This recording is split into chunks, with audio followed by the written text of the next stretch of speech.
Hi dear student, मैं रामकिरण पनिका पढ़े चलो बड़े चलो यूट्यूब चैनल पर आप सभी का स्वागत करते हैं। आज हम इस वीडियो में उदाहरण 9 का हल देखेंगे जो लिखा है वर्गमूल 3 एक अपरिमेय संख्या है। अर्थात कि हमें यहाँ पे ये दर्शाना है कि वर्गमूल 3 एक अपरिमेय संख्या है। इस उदाहरण को हम ठीक उसी प्रकार से हल करेंगे जैसा हमने अपने पिछले वीडियो में प्रमेय 1.4 को हल किया था। ठीक है, तो हम उसी प्रकार से इसे हल करेंगे। तो यदि आपने हमारा पिछला वीडियो नहीं देखा है तो आप उस वीडियो को ज़रूर देखें, तभी अच्छे से समझ में आएगा। ठीक ना। तो आप जानते ही हैं कि इस प्रकार के प्रश्न को हम कैसे हल करेंगे, विरोधोक्ति विधि से। और विरोधोक्ति विधि हमारा ये कहता है कि जो प्रश्न में दिया हो उसका विपरीत मान के उसे हल करिए, है ना। तो आइए हम हल करते हैं। तो यहाँ पे वर्गमूल 3 एक अपरिमेय संख्या दिया है, इसलिए हम इसका उल्टा मान लेंगे, अर्थात कि विपरीत। तो यहाँ पे हम लिखेंगे माना वर्गमूल 3 एक परिमेय संख्या है। ठीक है, तो यहाँ हम लिखेंगे माना वर्गमूल 3 एक परिमेय संख्या है जो दिए गए के विपरीत है। तो यहाँ पे हमने लिखा माना वर्गमूल 3 एक परिमेय संख्या जो दिए गए के विपरीत है। ठीक ना। अब जब हमने इसे परिमेय संख्या मान लिया है तो इसे हम एक परिमेय संख्या के रूप में दिखाएंगे भी। तो तब यहाँ से हो जाएगा, देखिए वर्गमूल 3 को हम एक a/b जैसी परिमेय संख्या के रूप में हमने यहाँ पे दिखा दिया कि ये जो वर्गमूल 3 है ये यहाँ पे इस परिमेय संख्या के बराबर है। क्या? ये जो वर्गमूल 3 है यहाँ पे ये इस परिमेय संख्या के बराबर है। ठीक है, और ये जो a और b है यहाँ पे ये सह अभाज्य पूर्णांक है। तो यहाँ पे हम लिख देंगे जहाँ a और b सह अभाज्य पूर्णांक है।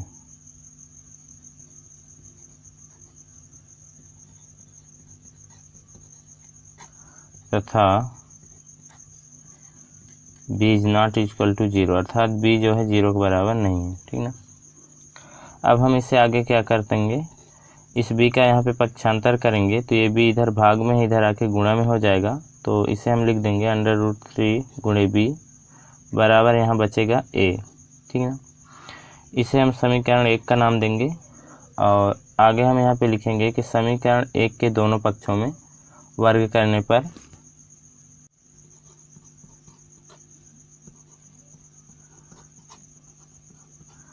तो हम दोनों पक्षों का वर्ग कर देते हैं यहाँ पे। तो ये हमारा एक पक्ष है तो हम इसका वर्ग कर देंगे और बराबर इस पक्ष का भी हम वर्ग कर देंगे। फिर जब हम इसे सॉल्व करेंगे तो वर्ग से वर्गमूल हट जाएगा, अर्थात यहाँ 3 बस आएगा और b का वर्ग हो जाएगा। ठीक है, बराबर यहाँ ये a स्क्वायर। ठीक है, अब हम इसे आगे कुछ इस तरीके से लिख सकते हैं। यहाँ पे हम b स्क्वायर को रहने देंगे और इस 3 का हम पक्षांतर करेंगे। तो ये 3 जो है इधर b स्क्वायर के साथ गुणा में है, उधर जाके ये भाग में हो जाएगा। तो ये हो जाएगा a स्क्वायर बटे 3। ठीक ना। अब इसका नाम हम 2 देंगे, अर्थात कि इस समीकरण का नाम यहाँ पे हमने 2 दिया। अब यहाँ पे आप देख रहे हो कि a स्क्वायर को 3 विभाजित कर रहा है। तो जो अभी हमने पिछले वीडियो में प्रमेय पढ़ा था उसी प्रमेय के अनुसार हम ये भी कह सकते हैं कि a स्क्वायर को यदि 3 विभाजित कर रहा है तो a को भी 3 विभाजित करेगा, है ना। तो वही हम यहाँ पे लिखेंगे कि यहाँ ये जो 3 है a स्क्वायर को विभाजित कर रहा है, a स्क्वायर को विभाजित कर रहा है। तो जब ये a स्क्वायर को विभाजित कर रहा है तो ये a को भी विभाजित करेगा, है ना। तो अर्थात 3 a को भी विभाजित करेगा।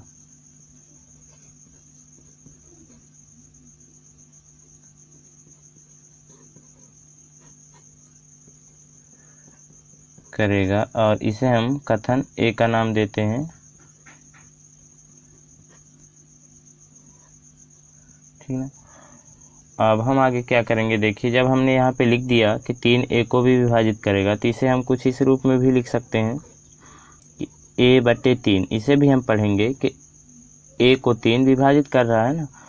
जब a को 3 विभाजित करेगा तो कुछ भागफल मिलेगा। हम मान लेते हैं कि भागफल क्या मिलता है, k, ठीक ना। अब ये k क्या है यहाँ पे हम बता देंगे।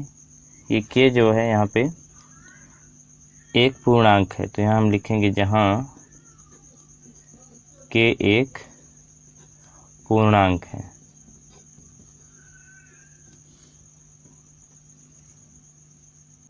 अब हम इसे आगे हल करेंगे तो ये हो जाएगा, जैसे देखिए हम इस 3 का पक्षांतर करेंगे तो ये 3 इधर भाग में है तो आगे जाके गुणा में हो जाएगा, है ना। तो यहाँ आ जाएगा a बराबर, देखिए हम 3 का पक्षांतर कर दिए तो यहाँ पे आ गया, तो ये गुणा में हो गया। क्यों? क्योंकि ये इधर भाग में था, ठीक ना, तो इधर आके k के साथ गुणा में हो गया।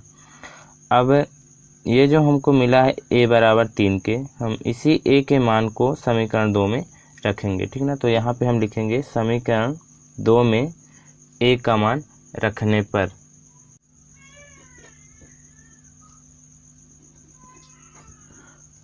तो ये हमने लिख दिया कि समीकरण 2 में a का मान रखने पर। अब हम इसे आगे यहाँ पे हल करते हैं। जैसे कि हमने यहाँ पे लिखा है कि समीकरण 2 में a का मान रखने पर, तो ये है हमारा समीकरण 2। तो हम a के जगह पे 3 के रखेंगे क्योंकि a का मान 3 के ही है ना। तो ये यहाँ से हो जाएगा b² बराबर a के जगह पे हमको क्या रखना है, 3 के, तो ये हो जाएगा 3 के, और इसका वर्ग है इसलिए हम इसका वर्ग करेंगे, बटे है तो बटे और 3 है तो 3, ठीक ना। अब हम इसे आगे हल करेंगे तो ये हो जाएगा b² बराबर 3 का वर्ग 9 और k² हो जाएगा बटे ये 3 है तो 3, ठीक ना।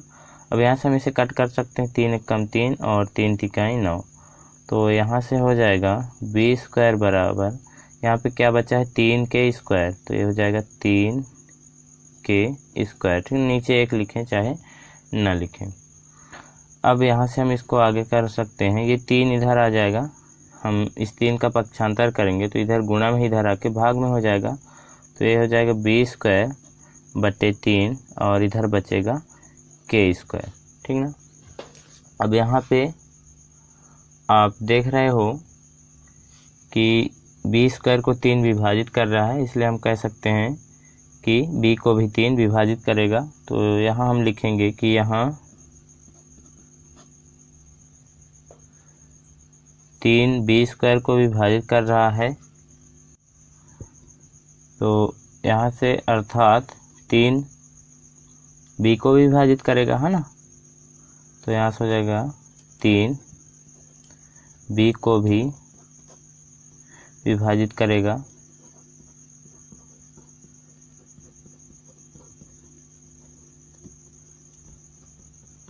और इसे हम कथन b का नाम देते हैं। अब कथन a और b से, देखिए ये कथन है हमारा a और ये कथन हमको मिला यहाँ पे b, ठीक है।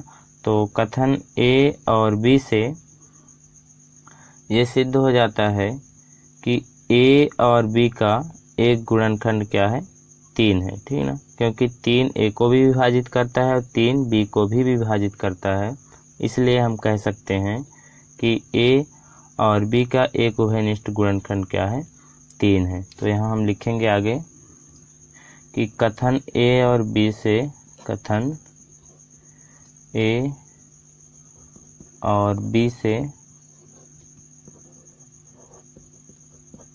हमें क्या प्राप्त हुआ, एक निष्कर्ष निकला कि a और b का एक उभयनिष्ठ गुणनखंड 3 है ना, कथन a और b से। तो इसलिए हम यहाँ पे लिख देंगे कि कथन a और b से a और b का एक उभयनिष्ठ गुणनखंड 3 है, ठीक ना। तो जब a और b का एक उभयनिष्ठ गुणनखंड 3 हो गया तो ये सह-अभाज्य पूर्णांक नहीं रहे, क्योंकि सह-अभाज्य पूर्णांक होने के लिए उनके गुणनखंड में केवल संख्या 1 ही उभयनिष्ठ होना चाहिए, है ना, लेकिन यहाँ तो 3 भी उभयनिष्ठ हो गया है, इसलिए हम यहाँ पे लिखेंगे अर्थात a और b सह-अभाज्य पूर्णांक नहीं है, अर्थात a और b सह-अभाज्य पूर्णांक नहीं है,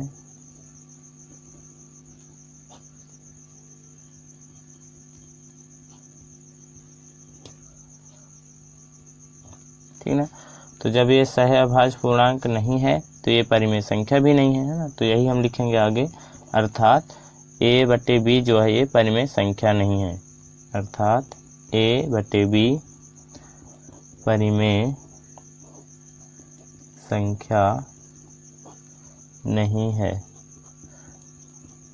और जब ये परिमेय संख्या नहीं है तो ये सिद्ध हो जाता है कि वर्गमूल 3 एक अपरिमेय संख्या है। तो यही हम लिखेंगे आता है,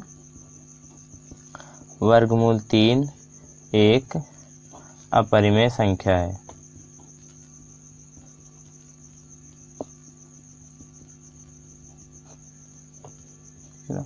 तो इस तरीके से हम इसका सॉल्यूशन दे सकते हैं। तो यहाँ से आप इसका स्क्रीनशॉट लीजिए। उम्मीद करता हूँ आप इसका स्क्रीनशॉट ले लिए होंगे।